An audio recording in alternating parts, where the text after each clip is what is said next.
Look, we love elections, don't we? Sky News viewers, we love elections. We've got the Victorian one underway now and the US midterms are just a few days away.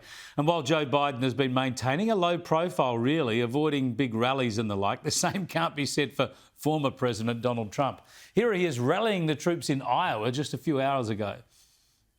But this election is your chance to make your voice heard. This is a big deal. With your vote, you can reject left-wing tyranny and proudly declare that America will always remain a free country.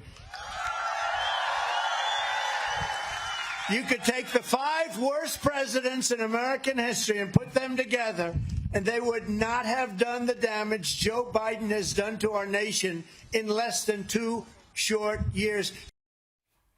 He's never one for understatement, is he, the Donald? A little earlier, I caught up with my good mate and Sky News host James Morrow in Louisiana. James Morrow, great to talk to you. But, mate, we sent you over there to cover the midterm elections. What are you doing on boozy Bourbon Street, New Orleans, this time of night? Well, I'll tell you what, Chris, we are not in Kansas anymore. We are on Bourbon Street, New Orleans here. And you can see behind me, it is all going off. Almost as much as it is going off in the midterm elections that are coming up next Tuesday, Wednesday, our time in Australia.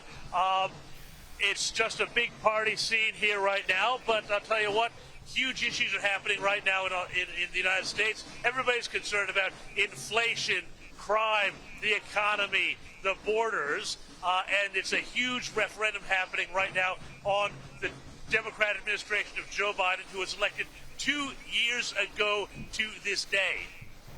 Yeah, absolutely. And the polls are all pointing in the wrong direction for the Democrats in the last few days, aren't they? There seems to be a lot of consensus that the Republicans are almost certain to get control of the House and possibly the Senate. Tell us what you think will unfold and what the repercussions will be for the Biden administration. Right. Well, a couple of things on that. I mean, number one, you know, as we say in Australia, when the swing is on, the swing is on. And we have seen a huge push and enthusiasm to the Republican side in all of the polls. Essentially, the Democrat message, which is about, esoteric questions around, culture war things versus the Republicans, which have really zeroed in on the economy, inflation, power prices, petrol prices, all of these things. Huge lesson in this, by the way, for the coalition, but that's another story. They have zeroed in absolutely like a laser on this, and people are responding. You know, the price of eggs has almost doubled in the last year. Grocery staples like ground beef, mince, chicken, all these things way up in the prices. And people are really, really scared and concerned about this. They see the retirement savings falling apart, and they can't afford stuff like they used to. The Republicans are focusing like a laser on this, and people are responding. The Democrat message is essentially, if you do not vote for us, then somehow you're anti-democratic, you're a fascist, you're this, you're that. But it's not responding to people and their actual everyday concerns. Tell us, you're not just in Louisiana for the music and the Cajun food. There's a pretty important Senate contest there too? Well, yeah, right. I mean, like Joe Kennedy, who is running for the Senate here to be reelected, he is, the Republican pre-poll ballots have been coming in faster than the Democrat ones. That shows there's a big swing on for the Republicans in Louisiana. We've just spent the last several days in Florida there again, where they report the number of pre-poll ballots coming in. Republicans are beating Democrats. That is huge because Democrats generally do better than the Republicans in those sort of pre-poll, mail-in, vote-by-mail, absentee ballots. So there's a big enthusiasm gap on the side of the Republicans. If that carries through, then not only will they take the House, they'll take the Senate too, possibly by 52 to 48. If that happens, they've got control of all the investigatory committees. It means they can, A, stymie the Biden legislative agenda, but B, they can have investigations into everything Biden's been up to, Hunter Biden, the Justice Department, and so on and so forth, and make all sorts of headaches for the Democrats going into that crucial 2024 race. And the other thing we've heard from so many people, even Democrats, is they do not want Joe Biden to run again in 2024. They think he's too old. They think he's past it.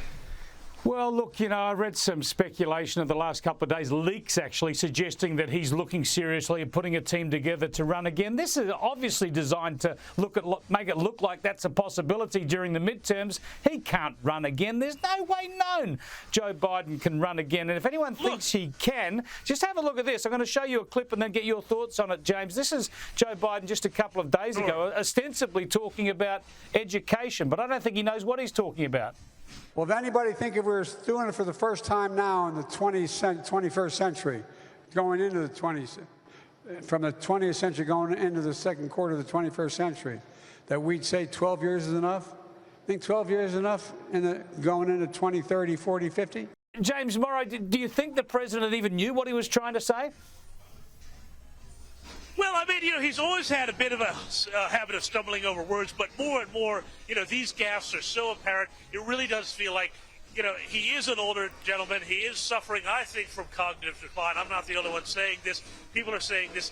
And the thing is, you know, if he had actually said, I think I am going to step down in 2024, then I think the Democrats would have had a much better chance because they would have not had this huge issue of Joe Biden continuing to drag down the left and that side of politics, the Democratic Party, in the coming election. So I think it's a huge mistake for them to keep pretending like everything's okay with him when it's not. And, you know, they were gaslighting Americans over this because when Donald Trump was president, you know, if he sipped his water wrong or walked down the stairs the wrong way, they were like, oh, no, look, 25th Amendment, we got to get rid of him. You know, he's senile, he's got cognitive decline, he's got dementia, whatever. And yet with Joe Biden, everyone was like, oh, no, he's fine. Americans are not buying it, Chris. Yeah, great stuff, James. Safe travels to you and Rita, and you'll be back at 8:30 tonight with the US report from the States. That's right, mate. Thanks. See you then.